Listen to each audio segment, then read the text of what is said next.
Hey, good afternoon, everybody, and welcome back to my channel. Coming to you live from my kitchen. So before we get started, if you are new here to my channel, my name is Bob Catanazzo. I like to coach, I like to run, I like to motivate and push you to step outside your comfort zone and maybe do something that you never thought you could do.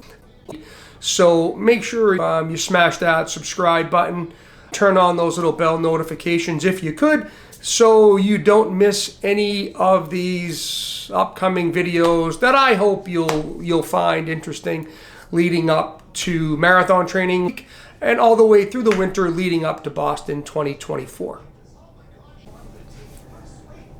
In this video, I am going to talk about what brought me to this very point in this year's running journey, from Boston this past April, setting numerous goals, battling through a couple of nagging injuries that really curtailed my ability to hit said goals.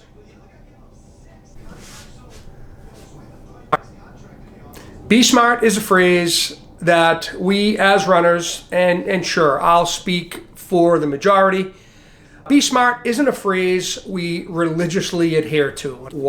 As a running coach, the toughest client I've had to deal with has been myself. Boston, I'd set numerous goals, all very attainable in my opinion. And while training was rolling merrily along, a little freak incident resulted in what appeared to be an issue with my surgically replaced shoulder. I'm not gonna lie, panic set in.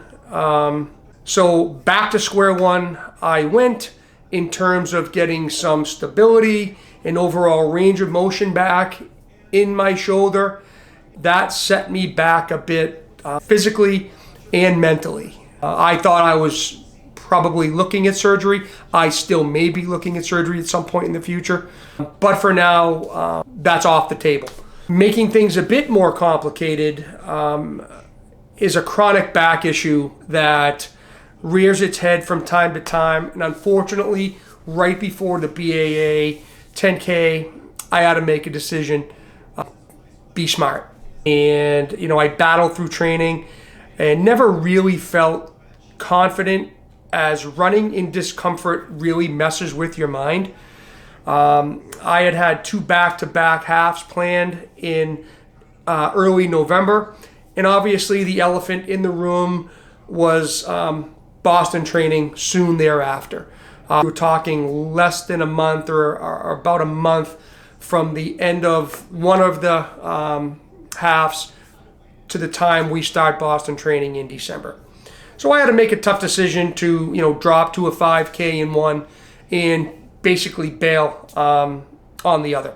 It sucked? Absolutely. It sucked, because you never want to bail on races. Could I have gutted it out? Sure, 100%. But why? At what potential cost? If Boston training wasn't soon after these races, I probably would have run. Probably would have paid for it physically, but could have gutted it out and then dealt with it after. While contemplating these decisions, I completely changed my mindset, starting with consistent core work, foam rolling on a daily basis, leg work where I work each leg independently of one another, hoping to strengthen both sides equally. This has really done wonders for my back. I kept running.